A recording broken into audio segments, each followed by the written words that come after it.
সম্মানিত ভাই বন্ধুরা, আসসালামু আলাইকুম। আজকে আমরা লাউ, আলু, ফুলকপি, মূলা এবং সাথে পালং শাক দিয়ে আজকে আমরা খিচুড়ি রান্না করব। সবজি খিচুড়ি দেখতে পাচ্ছেন। আমরা এখানে চাউলটা ভালো করে ধুয়ে নিয়েছি। এখানে আমরা 4 পদের ডাউল দিয়ে ভালো করে সিদ্ধ করে নিয়েছি আগের থেকে, দেখতে পাচ্ছেন। দিয়ে আজকে আমরা এটাকে খিচুড়ি রান্না করব, আপনাদেরকে দেখিয়ে দেবো। আমরা এখানে সর্বপ্রথমে আদা, রসুন, জিরা এবং পেঁয়াজ, কাঁচামরিচ আজকে ব্লেন্ডার করে নিয়ে সম্পূর্ণগুলা দিয়ে আজকে আমরা খিচুড়ি রান্না করব। খালি সরষের তেল দিয়ে সাথে 1 টেবিল চামচ লবণ দিয়ে দিলাম।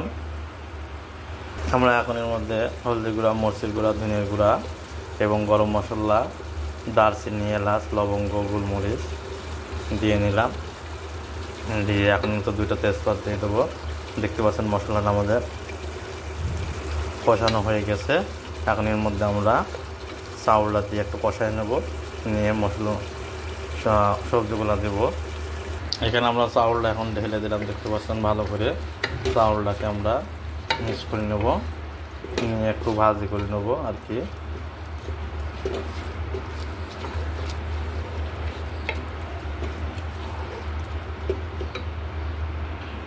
আমরা এখানে চাউলের সাথে ডাউলটা দিয়ে ভালো করে এখন একটু কষায় নিচ্ছি, দেখতে পাচ্ছেন।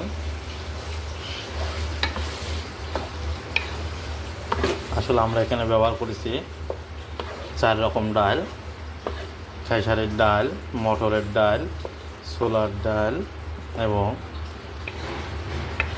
মসুরি ডাল ব্যবহার করছি। সাথে আমরা ভালো করে কষানো হয়ে গেল। এর মধ্যে এখন আমরা সবজিগুলা দিয়ে দেব। আমরা এখানে সবজিগুলা দিয়ে দিলাম, দিয়ে ভালো করে এখন মিক্স করে নেব, দেখতে পাচ্ছেন। এখন আমরা এর মধ্যে পানি দিয়ে দিলাম, দেখতে পাচ্ছেন। পানি দিয়ে এখন একটি ঢাকন দিয়ে ঢেকে রাখবো। অবশ্যই আমরা গরম পানি দেব। আমরা পালং শাকগুলাকে ছোটো ছোটো করে এখন একটি কাঁচি দিয়ে কেটে নেব, যেহেতু আমরা পালং শাকটা দেবো খিচুড়ির মধ্যে, দিলে খেতে ভারী মজাদার হবে। আমরা কেঁচের সাহায্যে এখন ছোটো ছোটো করে কেটে নিলাম। দেখতে পাচ্ছেন আমরা সবজিটা এখন নাড়া দিলাম, দিয়ে আবার ঢাকুন দিয়ে ঢেকে রাখবো। অবশ্যই দেখতে পাচ্ছেন হাফ করা হয়ে গেছে খিচুড়ি।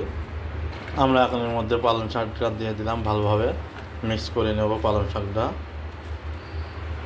দেখতে পাচ্ছেন আমাদের শাকটা এখন সবজির সাথে মিক্স করে নিলাম, খিচুড়ির সাথে আর কি, একত্রে সব মিক্স করে এখন ঢাকন দিয়ে ঢেকে রাখবো।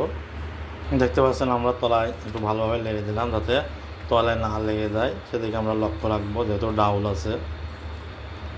এখন আমরা ঢাকন দিয়ে ঢেকে রাখবো। আমরা এখানে এখন ধনিয়ার পাতা কিছু দিয়ে দিলাম, দেখতে পাচ্ছেন। দিয়ে এখন ঢাকন দিয়ে ঢেকে রাখবো হালকা হিটে। সবশেষে আমরা এখন 2টা ডিম ভেঙে সবজির মধ্যে দিয়ে দেবো, খাতে আমাদের ভালো টেস্ট লাগবে, দেখতে পাচ্ছেন।